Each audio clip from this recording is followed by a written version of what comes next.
ओम श्रीराम. सर्व श्रोत्यांना प्रेमपूर्वक नमस्कार. श्रोते हो, आपण स्वामी विद्यानंद यांच्या भावार्थ रामायण संक्षिप्त या ग्रंथाच्या आधारे निर्माण झालेला मला भावलेले भावार्थ रामायण अर्थात आत्मपरायण हा ग्रंथ आपण पाहत आहोत. आज बालकांडातील अध्याय 16वा, परशुरामांचा प्रताप. शिवधनुष्याचा पण का केला? ओम श्रीराम. परशुराम श्री शिवाची सेवा गणेशाच्या श्रद्धेप्रमाणे करत असत. एके दिवशी त्यांच्या माता रेणुका ह्या दुःखी आहेत असे कळते. तेव्हा ते शिवाकडे जातात व हे सर्व कथन करतात. तेव्हा शिव त्यांना आज्ञा करतात की ज्यांनी दुःख दिले आहे त्यांचा विनाश कर. मग तिथे श्री गणेश येतात व परशुरामांना परशु हे शस्त्र देतात. त्यानंतर परशुराम मातेजवळ येतात. तिथे आल्यावर त्यांना समजते की आपला पिता जमदग्नींचा घात झाला आहे. त्याचे कारण विचारताच माता सांगते की राजा सहस्रार्जुन आश्रमावर आला होता. त्याने सैन्यासह सर्वांना भोजन मागितले. मग जमदग्नींनी कामधेनूस बोलावले व तिच्याद्वारे भोजन दिले. हे पाहून सहस्रार्जुनाच्या मनात कामधेनूविषयी लोभ निर्माण होतो. त्यातूनच मग पुढे युद्ध होते व त्यामध्ये तुझ्या पित्याचा घात होतो. या सर्व गडबडीत कामधेनू तोपर्यंत स्वर्गात निघून जाते. मग सहस्रार्जुन पश्चाताप पावतो की कामधेनू तर मिळाली नाही, खूप सैन्यांचा संहार झाला व ब्रह्महत्येचे पातक लागले. हे सर्व ऐकून परशुराम दुःख करू लागले. तेव्हा माता रेणुका म्हणते, रडतोस काय? उठ, युद्ध कर आणि सहस्रार्जुनाचा वध कर. एवढेच नाही तर ही संपूर्ण पृथ्वी निक्षत्रिय कर. तीही एकदा नाही तर 21 वेळा निक्षत्रिय कर. असे म्हणून ती रेणुका माता जमदग्नींच्या देहात शिरली व दोघेही मग अग्निरूप झाले. आता आपण साधकाच्या दृष्टीने पाहू. साधक जीवनातही असे प्रसंग अनेक वेळा येतात. काम, क्रोध, अहंकार म्हणजेच सहस्रार्जुन हे हजारो मार्गांनी साधक जीवनात प्रवेश करतात व हैदोस घालतात. संपूर्ण साधक जीवनच उद्ध्वस्त करण्याचा प्रयत्न करतात. समाधान व आनंदरूप पित्याला म्हणजेच जमदग्नीला तिलांजली देतात. तेव्हा मग शांतीरूप म्हणजेच रेणुका माता महादुःखी होते. तिथे मग श्री सद्गुरू म्हणजेच शिव धावून येतात व आपल्या शिष्याची ही अशी अवस्था पाहून ते कळवळतात व ते आपली कृपा म्हणजेच परशु त्याला प्रदान करतात व सांगतात की दृढ श्रद्धेने, विश्वासाने म्हणजेच गणेशाप्रमाणे या कृपेच्या म्हणजेच परशुच्या बळावर ह्या काम, क्रोध, अहंकार व लोभ यापासून निर्माण होणाऱ्या हजारो वासना व विकारांचा म्हणजेच सहस्रार्जुनाचा तू आता विनाश कर व या षडरिपूंचेही उन्नयन कर.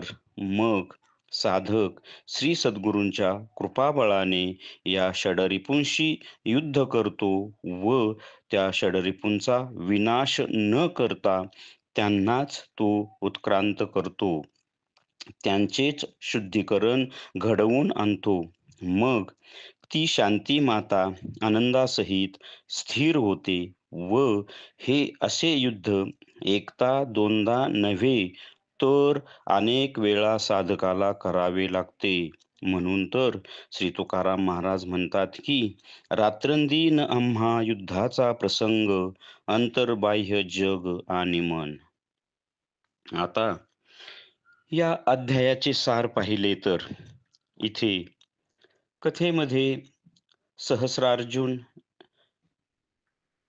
कामधेनूच्या लोभाने जमदग्नींचे वध करतो व ब्रह्महत्येचे पातक निर्माण करून स्वतःचेच पतन करतो.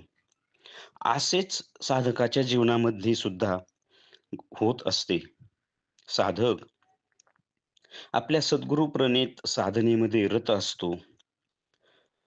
आपली साधना तो दृढ विश्वासाने करत असतो. सद्गुरूंच्या चरणावर त्याचा दृढ विश्वास असतो. सद्गुरूंची कृपाही त्याला मिळत राहत असते.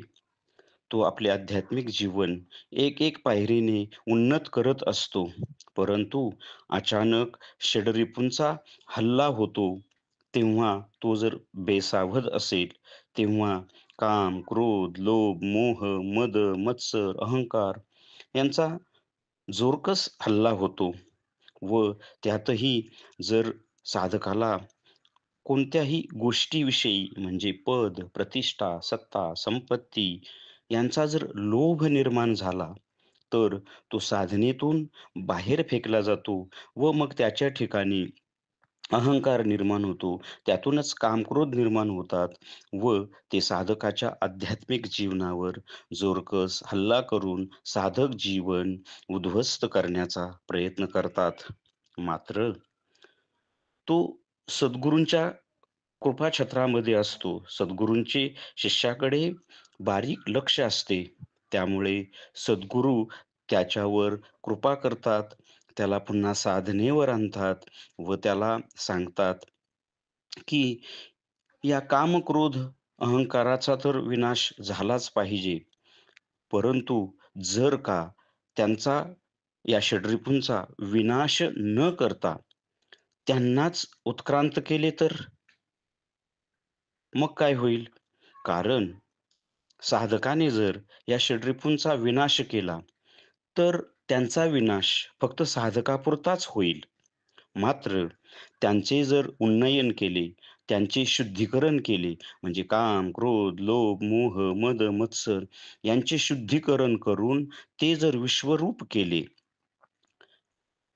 व त्यांना उत्क्रांत केले, तर ते उत्क्रांत झालेले, उन्नयन झालेले षडरिपू इतर साधकांना त्रास देणार नाहीत. म्हणून सद्गुरू त्याला सांगतात, की "बाबा रे, जर शक्य असेल तर त्यांचे शुद्धीकरण करून त्यांना विश्वव्यापी करावे. म्हणजेच त्यामुळे तुझ्याकडून विश्वकल्याणाचे कार्यही होईल आणि तूही त्यांच्या तावडीतून सही सलामत बाहेर पडशील."